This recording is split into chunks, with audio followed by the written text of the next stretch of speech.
그러니까 폐해를 끼치는 거 알면서도 갔을 정도면 그 집 식구들하고 굉장히 절친이었다는 거죠.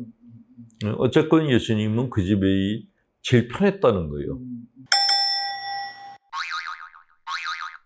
안녕하십니까. 맥모닝 상담소입니다. 요즘 그 주변에서 맥모닝 상담소를 보신다는 분들이 가끔 그걸 뭐라 그러나요? 나타나셔서 네. 자기를 노출하셔서 그래서 반갑습니다. 가톨릭 영성심리 상담소장이신 홍성남 신부님 이제 함께 하시겠는데요. 예. 그 말이죠. 이 유튜브를 보시는 분들이 물론 신부님 하시는 말씀이 다 타당하고 당연하고 때로는 거기에 브레이크를 거시는 분들도 좀 계시더라고요. 그 댓글을 보니까 이런 글도 있었어요. 두 분의 자애로운 음성이라고 해서 자애로운 음성. 그 한 분의 댓글이 인상에 남는데 저는 인복도 돈복도 없이 박복합니다. 박복. 조금 위로가 필요하신 것 같아요. 근데 어쨌든 댓글을 또 재미나게 성의 있게 달아주셔서 아주 제가 이제 짬짬이 소개를 해드리려고 합니다. 근데 이제 이 본 상담으로 들어가기 전에 사람들이 신부님에 대해서 궁금하게 생각하는 게 많더라고요. 물론 이제 상담 내용에 대해서 이제 신부님은 말씀하지만 도대체 저 홍성남 신부님은 어떤 분이냐, 더 나아가서 인간 홍성남은 어떤 분인가를 궁금해 하시더라고요. 그래서 제가 이제 하나씩 좀 여쭤보려고 합니다. 아니, 새 신부도 아니고 은퇴할 나이의 신부인데 뭐가 그렇게 궁금하죠? 새 신부가 궁금하죠. 아니요. 은퇴하실 나이의 신부님은 예를 들어서 나이테가 굵어진 분 아니에요. 그러면은 그 나이테가 어떻게 형성됐는가 궁금하기도 하죠. 네. 그런데 우선 질문을 드려보겠습니다. 우리가 왜 여자들은 어떨 때 살짝 향수를 뿌리면 그 은은한 향이 몇 시간 가요. 사람이 사람을 만날 때도 그런 효과가 있지 않을까 생각합니다. 그 사람 참 그날 산뜻했어라든지 기분이 좋았어. 신부님은 어떤 때 그런 느낌을 받으세요? 저는 일단은 만나서 대화를 하는데 대화가 이렇게 유연하게 될 때, 그러니까 제가 하는 말을 빠르게 이해를 하고 적절한 질문을 해주고 적절한 대답을 해주는 분을 만났을 때 그 대화의 통쾌함? 그런 걸 느껴요. 그런데 신부님을 만나서 우리가 보통 그렇게 하기란 굉장히 어렵습니다. 왜냐면은 그건 뭐랄까 이렇게 안전거리라고 할까? 또 이런 이렇게 내가 있는 것 같아서 그걸 넘어서 그 인간과 인간이 자유롭게 그리고 정말 본질을 넘는 그런 본질을 깨는 그런 대화를 하는 건 좀 어려운 것 같아요. 네, 그래서 그렇게 대화할 수 있는 분이 많지는 않고, 근데 제가 만나는 이렇게 소수 그룹들이 있는데 그 그룹에 들어가면 그런 대화가 가능해요. 네. 그래서 그분들은 이게 대화를 하려고 만나는 분들이 있고, 네. 어떤 그룹은 일단 재밌는 분들을 만나야 돼요. 그렇죠. 잘 노는 분들. 그러니까 이분들하고는 대화가 거의 없어요. 그냥 노느라고. 그러니까 나이가 들수록 잘 노는 사람들이 좋더라고요. 저는 이제 뭐 유튜브로 얘기했지만은 저는 고스톱을 되게 좋아하거든요. 화투 치는 멤버들. 화투 치면서 정치 얘기하거나 신앙 얘기 안 하거든요. 네, 그냥 어린아이들처럼 놀아요. 근데 그런 분들이 하듯이 어렸을 때. 근데 화투를 치는데도 너무 이렇게 그 돈에 대해서 집착을 하거나 그런 사람들은 이제 멤버에서 빼버려요. 근데 그것도 뭐 조금이라도 걸어야 재밌다 그러던데요? 큰 돈은 아니에요, 또? 아니, 어차피 그 멤버들하고 계속 치다 보면은 이렇다 땄다 그러니까. 그쵸. 땄다는 게 별로 의미가 없는 거예요. 그리고 그쵸. 돈을 따면은 저녁을 사야 되니까. 근데 하여간 이게 게임을 하면서 서로 웃고 뭐 즐기고 그런 분들이 만나고 같이 놀고 나면은 그 머리가 맑아지는 거예요. 네네네. 하긴 뭐 저는 고스톱을 못 칩니다만은 저희 친구들이 그 고스톱을 치는 친구가 온천에 여행 가서 온천에는 한 번도 안 들어가 보고 아침만 졌다는 그런 전설이 있는데 그러니까 그 머리와 생각을 이렇게 깨끗이 청소하는 거? 그쵸. 뭐 그런. 그 예수님이 제자들은 12명을 뽑았잖아요. 네. 근데 12명 제자 중에서 누구랑 대화를 많이 했을까요? 제가 생각해보니까 그 12명하고는 대화를 안 하셨을 것 같아요. 왜요? 다들 너무 진지했나요? 아니, 유다는 속셈이 있었고, 네. 야곱 형제들은 각자 이렇게 뭐 한 사람 뭐 오른쪽에 앉혀달라, 왼쪽에 거기도 앉혀달라. 이제 자기가 엄마 큰 속셈이 있었고, 그렇죠. 네. 그 형제들도 천둥의 아들이라 그랬으니까 성질머리가 네. 아주 고약했다는 거예요. 네. 그러니까 제자들의 면면을 보면은 이렇게 예수님하고 소통할 수 있는 사람이 없었구나 하는 생각이 들어요. 그래서 예수님이 그 나자로의 집에 자주 가셨다. 네. 거기에 마리아하고 말다가 있었죠. 그 두 자매하고 대화를 하는 거를 즐겨하셨구나. 특히 마리아하고 대화가 되셨던 거예요. 그러니까 말다가 음식 준비할 때 마리아가 예수님하고 그냥 얘기하느라고 정신이 없었던 거죠. 저는 그래도 마리아도 굉장히 예수님한테 당돌하게 물어보잖아요. 왜 이제 마리아는 일 안 하고 발치에 앉아서 말씀만 해? 왜 나만 일을 해야 돼? 이것도 막달레나 마르타가 그러니까 그것도 뭐랄까 상대방하고 나는 정말 이렇게 서로를 잘 알아 하는 신뢰하에 나온 당연하죠. 그러니까 예수님은 그 집을 한두 번 가신 게 아니고 더구나 제자들까지 다 데리고 가셨잖아요. 그러니까 폐해를 끼치는 거 알면서도 갔을 정도면 그 집 식구들하고 굉장히 절친이었다는 거죠. 어쨌건 예수님은 그 집이 제일 편했다는 거예요. 그러니까 가서 말다가 준비한 음식도 먹고 마리아하고 얘기도 하고 거기가 당신한테는 그 휴식처였구나 하는 생각이 들어요. 근데 마리아의 대화는 마음과 마음으로 했는지 계속 마르타의 당돌한 질문만 성경에 나오니까. 그러니까 너무 이렇게 그걸 해석하는 사람들이 뭐 말다가 콤플렉스가 있었다 뭐 그렇게 보는 사람들도 있고 또 어떤 사람들은 이렇게 그러니까 두 자매를 비난하는 그런 사람들이 있는데 그건 아닌 것 같아요. 네, 그냥 거기가 예수님이 가장 선호하던 곳이었고 편안해하는 곳이었기 때문에 우리들도 예수님처럼 그런 곳이 한 군데쯤 있는 게 좋지 않을까 하는 거죠.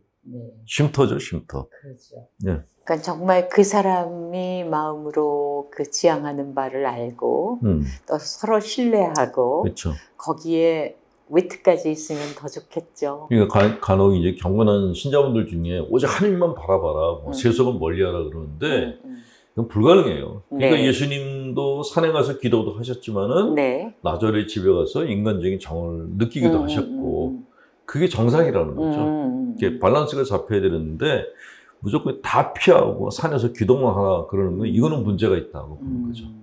예. 그래요. 우리도 누군가에게 잠시의 향기라도 전할 수 있는 그런 사람이 될 수 있으면 좋겠습니다.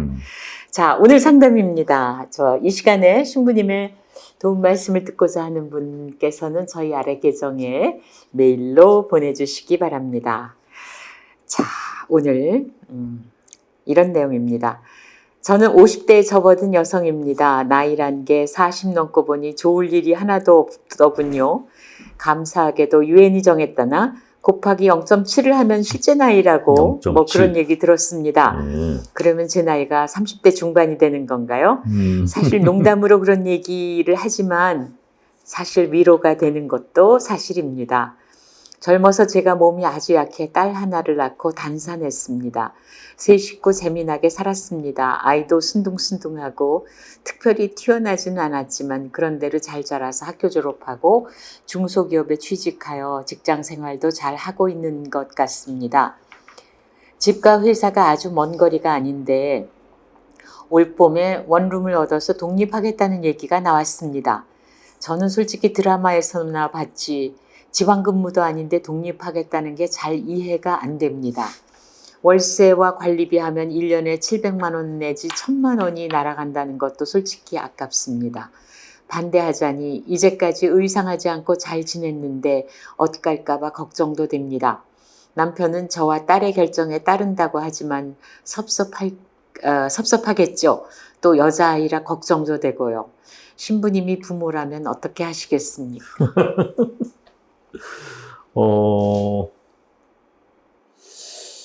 일단은 엄마로서 딸을 걱정하는 거는 뭐 당연한 거라고 생각합니다. 네. 예. 약한 몸으로 딸을 하나 낳아서 애지중지 키웠는데 네, 이 네. 외동딸이 독립하겠다. 네, 네. 이건 정말 쇼크죠. 예, 그걸 분리불안이라고. 아, 네, 네, 네, 네. 예, 근데 그게 보통은 어렸을 때 분리불안이 있거든요. 그러니까 애들이 이제 엄마로부터 떨어져 나가려고 할 때, 그때 엄마들이 이제 그 분리불안을 느낀다 그래요. 근데 애들도 느끼지 않습니까? 부모가. 아이들도 느끼는데, 아이들은 그 엄마 품에서 떨어져 나가서 친구들을 만나고 자기만의 사회를 갖고 싶어 하는 나이가 있거든요. 그렇죠. 근데 그때 엄마들이 굉장히 섭섭해 한다 그래요. 그러니까 내가 없어도 제가 잘 지내. 그 괜찮은 것 같은데 섭섭하다는 거예요. 그러니까 이중적인 감정을 느낀다는 거죠. 특히 남자애들의 경우 예. 바로 며칠 전까지 손잡고 걸었는데 얘가 손을 놓고 친구들 온다고 손 놓고 예, 그럴 때 그러면은 섭섭하죠. 시작되는 거죠. 그게 이제 분리불안인데, 네, 네, 네. 근데 이 딸은 이미 성장을 했거든요. 크고 뭔가 이렇게 그 자기 나름의 뭔가를 하려고 독립하려고 그러는데 엄마가 섭섭해하는 거예요. 그러니까 섭섭한 거는 이해가 돼요. 네. 얘가 뭘 먹을까, 뭐 어떻게 살까, 또 비용을 많이 드는데 네. 그 비용을 다 들이면서까지 해야 될까, 뭐 여러 가지 생각이 드실 텐데 그거는 그냥 분리불안이에요. 그러니까 애를 떠나보는 게 싫은 거죠. 그런 엄마들이 보통 자식을 얘기할 때 우리 애라고 얘기해요. 우리 딸, 뭐 우리 마흔이 돼도 우리 애고 쉰이 돼도 우리 애라고 그래요. 제가 상담 현장에서 가끔 만나요. 그럼 뭐 남의 딸이라 그러나요? 우리 딸이라 아니, 그러지. 애라고 그러는 거예요. 나이를 우리. 먹어도 애라고. 아, 우리 아이. 네. 네, 네. 팔순 노인이 우리 애가 술 먹어서 걱정이에요. 그래서 아드님이 나이가 어떻게 되냐 했더니 50이래요. 그래도 우리 애예요. 그렇죠, 그렇죠. 그러니까 자식을 어른으로 보지 않고 애를 보고 싶어하는 게 엄마들의 그 욕구거든요. 그러니까 우리 애가 나가서 어떻게 살지 걱정된다라는 거는 엄마로서의 그 당연한 걱정인데, 자매님께 얘기해 드리고 싶은 것은, 그럼 딸은 무슨 생각으로 나가려고 그런 걸까? 어떤 계획으로 나가려고 그런 걸까? 그런 거에 대해서 대화를 하셨는지. 지금은 엄마 입장만 얘기하고 있거든요. 그렇죠. 딸도 그 나이 때들은 굉장히 돈 계산이 빨라요. 그렇죠. 근데 네. 그런 자기가 그만한 돈을 내면서 독립해가지고 살려고 할 때는 굉장히 많은 계산을 했을 거라고요. 그거에 대해서 왜 대화를 안 했을까? 그 딸과의 대화를 통해서 좀 불안감을 해소했으면은 걱정을 덜하게 되지 않았을까? 그런 생각이 들고요. 그리고 지금은 딸이 독립해서 나가는 거에 대해서 섭섭해하는데, 네. 나중에 딸들이 집으로 와요. 그렇죠. 애기 하나 더 데리고. 네, 네, 네. 그때 되면 좋은데 이제 고전까지. 그렇죠. 그러니까 나중에 지금 아이들 얘기를 들었더니 결혼하고 난 다음에 새집 마련하는 게 부담스러우니까 친정집에 들어오는 애들이 있대요. 네, 그래서 네. 엄마한테 손주를 맡기고 그쵸. 맞벌이를 나간다는 거예요. 그 엄마들은 손주니까 수고비를 달라면 말도 못한다는 거예요. 그런 집들 얘기를 여러 집 얘기를 들었어요. 그러니까 지금은 딸이 나가는 거를 섭섭해 하시는데 나중에 애기하고 그리고 더 큰 애를 데리고 집에 들어올 수 있으니까 그때를 준비하시는 게 더 낫지 않나. 그러니까 잠시 서운한 거를 그렇죠. 잘 소화하셔야지. 지금 서운한 것보다 나중에 걔네들이 들어왔을 때 그 비용을 생각하시면은 지금 섭섭한 게 좀 없어지지 않을까? 그런 생각이 들고요. 그 세상 부모한테 딸이라는 존재가 저는 그게 참 기억에 남는데, 그 돌아가신 작가 최인호 선생님이 딸을 얘기할 때 뭐라고 얘기하냐면 올 밑에선 봉선화 같다 이렇게 얘기를 하시더라고요. 그러니까 저는 딸이 없어서 사실은 그걸 모르겠는데 세상 부모에게 딸이란 건 정말 호호 불면서 키우는 것 같은 그런 존재인데 이렇게 나가겠다면 충격은 충격일 거예요.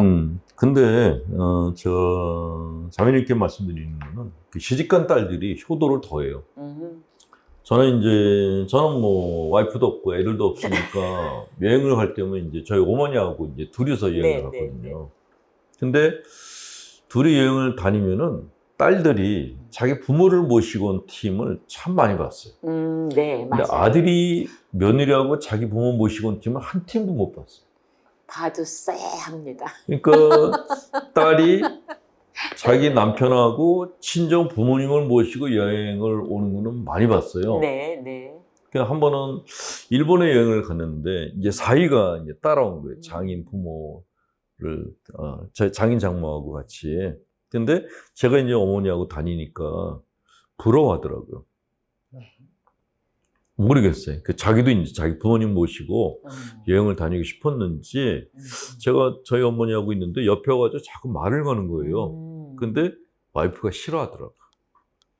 아, 그래서 이게 가족이라는 게 이런 거구나.